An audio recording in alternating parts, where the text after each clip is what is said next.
حضرت عمر رضی اللہ تعالیٰ عنہ کی بہت ساری آراء ایسی ہیں کہ اللہ تبارک و تعالیٰ نے اسے شریعت کا حکم بنا کر قرآن بنا کر نازل فرمایا۔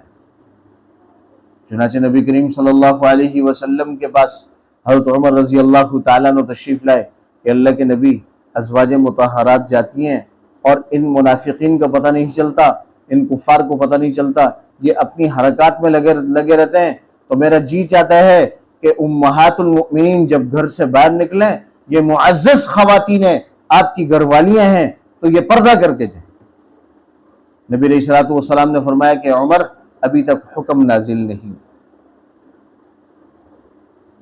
اب حضرت عمر رضی اللہ تعالیٰ عنہ کی یہ رائے تھی، اس رائے پر اللہ تبارک و تعالیٰ نے قرآن مجید میں پردے کا حکم نازل فرمایا۔ اسی طریقے سے حضرت عمر رضی اللہ تعالیٰ عنہ کی رائے یہ تھی کہ مقام ابراہیم پر 2 رکعت پڑھی جائے۔ کہ میرا جی چاہتا ہے کہ میں مقام ابراہیم پر 2 رکعت پڑھوں۔ اللہ تبارک و تعالیٰ نے حج کے اراکین میں، حج کے احکامات میں مقام ابراہیم پر 2 نفل لازم قرار دیا۔ حضرت عمر رضی اللہ تعالیٰ عنہ کی رائے یہ تھی کہ جب نبی علیہ الصلوۃ والسلام کے سامنے عبداللہ ابن ابی ابن سلول منافقین کے سردار تھے، ان کا انتقال ہوا، تو انتقال ہونے کے بعد ان کے بیٹے حضرت عبد الرحمن رضی اللہ تعالیٰ عنہ جلیل القدر صحابی تھے اور بڑے دلیر صحابی تھے۔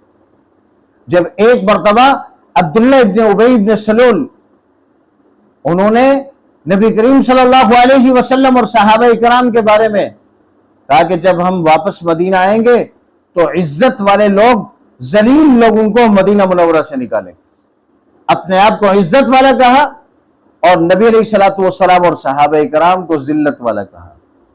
جیسے ہی حضرت عبد الرحمن رضی اللہ تعالیٰ عنہ کو اس کا علم ہوا تو ابھی مدینہ میں داخل ہونے والے تھے، آگے آئے اور اپنے باپ کا راستہ روکا اور کہا کہ جب تک الفاظ واپس نہیں لو گے، اپنے آپ کو ذلیل نہیں کہو گے، مدینہ میں داخل نہیں ہوگا۔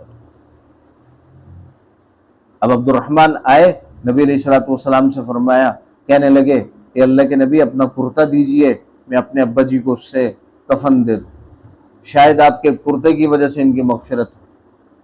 نبی کریم صلی اللہ علیہ وسلم نے اپنا کرتا عنایت فرمایا۔ اب جنازہ تیار ہو گیا تو پھر حضرت عبد الرحمن رضی اللہ تعالیٰ عنہ تشریف لائے اور آ کر کہنے لگے کہ اللہ کے نبی، آپ میرے باپ کا جنازہ پڑھا لیجیے، مجھے پتا ہے کہ یہ منافقین کے سردار تھے، مجھے پتا ہے کہ انہوں نے اما عائشہ پر تہمت لگائی تھی، مجھے پتا ہے کہ انہوں نے آپ کو بھی ستایا اور مسلمانوں کو بھی ستایا، تکالیف پہنچائی، لیکن آپ جنازہ پڑھا لیجئے کہ کہیں ایسا ہو، ممکن ہو جائے کہ آپ کے جنازہ پڑھنے کی وجہ سے ان کی مغفرت ہو جائے۔ نبی کریم صلی اللہ علیہ وسلم تو رحمت للعالمین تھے، آپ آ کر تشریف لے جانے لگے، حضرت عمر رضی اللہ تعالیٰ عنہ تشریف لائے اور آ کر کہنے لگے کہ اللہ کے نبی، آپ کس کی نماز جنازہ پڑھا رہے ہیں؟ یہ وہی منافقین کا سردار نہیں ہے؟ یہ وہی نہیں ہے کہ جنہوں نے اما عائشہ پر تہمت لگائی؟ یہ وہی نہیں ہے کہ جنہوں نے اسلام اور مسلمانوں کو نقصان پہنچایا؟ یہ وہی نہیں ہے کہ جو آپ کا اور مسلمانوں کا دشمن ہے؟ اے عمر، اگر میں جنازہ پڑھا لوں اور اس کی بخشش ہو جائے تو آپ کو کیا پریشانی ہے؟ چنانچہ نبی کریم صلی اللہ علیہ وسلم آگے بڑھے اور جنازہ پڑھایا۔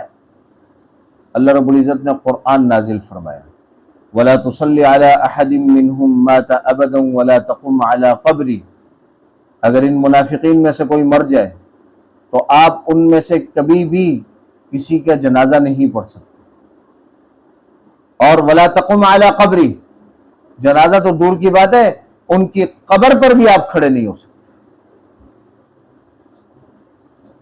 اب ادھر حضرت عمر رضی اللہ تعالیٰ عنہ کی رائے یہ تھی کہ ان کا جنازہ آپ نہ پڑھیں، آپ نے تو رحمت للعالمین ہونے کی وجہ سے پڑھا لیا، لیکن اللہ نے قانون نازل کر دیا کہ اب کے بعد کسی منافق کا آپ جنازہ نہیں پڑھا سکتے۔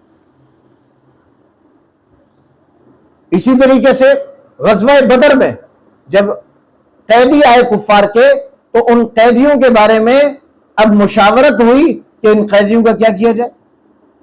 حضرت ابوبکر رضی اللہ تعالیٰ عنہ، یہ دو صحابی رسول کی بڑی عجیب کیفیات تھی. حضرت ابوبکر فنا فی الرسول تھے اور حضرت عمر فنا فی اللہ تھے. حضرت ابوبکر اپنی جان چھڑکاتے تھے نبی علیہ الصلوۃ والسلام، اور آپ صلی اللہ علیہ وسلم کے مزاج کے عین مطابق رائے دیتے. اور حضرت عمر فنا فی اللہ تھے، اللہ کے معاملے میں کسی کی ملامت کی پرواہ نہیں کرتے. اب قیدیوں کے بارے میں جب رائے دی گئی تو حضرت ابوبکر رضی اللہ تعالیٰ عنہ نے نبی علیہ الصلوۃ والسلام کے مزاج کے مطابق رائے دی کہ فدیہ لے کر ان کو چھوڑ دیا جائے. ممکن ہے کہ اس قید کے بعد جب رہا ہوں گے اور مسلمانوں کے احوال اس قید میں انہوں نے دیکھ لیے اور یہ رہا ہو جائیں گے، اللہ انہیں ایمان لانے کی توفیق عطا فرما دے.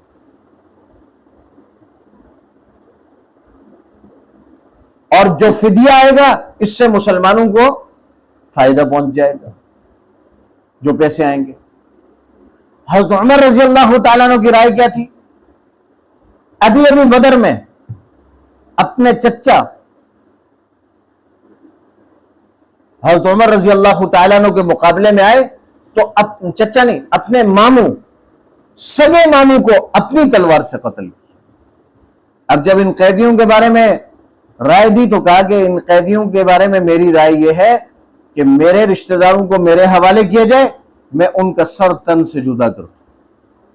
ابو بکر کے رشتہ داروں کو ان کے حوالے کیا جائے، حضرت علی اور حضرت عثمان کے رشتہ داروں کو ان کے حوالے کیا جائے، کہ انہیں کسی صورت چھوٹ نہیں دینی چاہیے. یہ وہی کفار ہیں کہ جنہوں نے مسلمانوں کو مکہ سے نکل جانے پر مجبور کیا.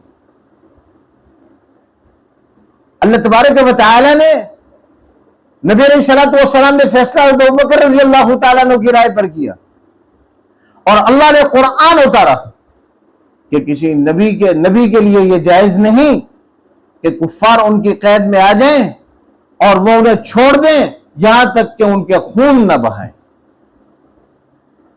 اللہ کو حضرت عمر کی رائے پسند ہے اور نبی علیہ الصلوۃ والسلام کو حضرت ابوبکر کی رائے پسند، اور حضرت عمر رضی اللہ تعالیٰ عنہ کی رائے کے مطابق اللہ نے قرآن نازل کر دیا. یہی وجہ ہے کہ نبی کریم صلی اللہ علیہ وسلم نے ارشاد فرمایا لو کان بعدی نبی لکان عمر، اگر میرے بعد اگر نبوت کا سلسلہ جاری ہوتا تو عمر کا سر اس لائق تھا کہ اس پر نبوت کا تاج پہنایا جاتا. ایک مرتبہ حضرت عمر رضی اللہ تعالیٰ عنہ جمعے کے لیے دیر سے آئے. حضرت ابو ایوب انصاری رضی اللہ تعالیٰ عنہ غالباً دروازے میں کھڑے ہوئے اور کہا کہ عمر ہم آپ کے غلام نہیں ہیں، وقت پر آیا کرو، کتنی تاخیر ہو گئی. حضرت عمر رضی اللہ تعالیٰ عنہ منبر پر کھڑے ہوئے اور کہا کہ جب تک ابو ایوب انصاری جیسے لوگ موجود ہیں عمر کبھی غلطی نہیں کرے. لیکن اے ایمان والو، میں نے غلطی نہیں کی. عبداللہ کی ماں نے میرے کپڑے دھو دیے اور میرے پاس ایک ہی سوٹ، ایک ہی جوڑا ہے، اور وہ کپڑے سوکھنے میں تاخیر ہو گئی اور اب بھی سوکھے نہیں ہیں، میں گیلے پہن کر آیا ہوں، بس اس عذر کی وجہ سے لیٹ آیا ہوں. کوئی آ کر میرے کپڑے چیک کر سکتا ہے کہ میرے کپڑے ابھی بھی. اللہ اکبر. 22 لاکھ مربع میل پر حکمران ہیں اور اپنی ایک مسلمانوں کو ان کی وجہ سے تھوڑی سی تکلیف ہوئی اس کے لیے گواہیاں پیش کر رہے ہیں کہ آ کر دیکھ لو میرا ایک ہی سوٹ. پھر ایک مرتبہ بیمار پڑ گئے. اب جب بیمار پڑے تو بیمار پڑنے پر اطباء نے کہا کہ شہد استعمال کرنا پڑے. حضرت عمر رضی اللہ تعالیٰ نے فرمایا کہ میرے پاس شہد تو نہیں ہے، البتہ بیت المال میں شہد. تو اسی بیماری کی حالت میں حجرے سے نکلے اور حجرے سے نکل کر باہر لوگوں سے کہا کہ لوگوں، اطباء نے شہد میرے لیے تجویز کیا اور میرے پاس نہیں ہے، بیت المال میں ہے، اگر تمہاری اجازت ہو تو میں بیت المال سے شہد اپنی بیماری کے لیے دوائی کے طور پر لوں۔ اللہ، یہ انصاف آج کا کوئی حکمران نہیں کر سکتا۔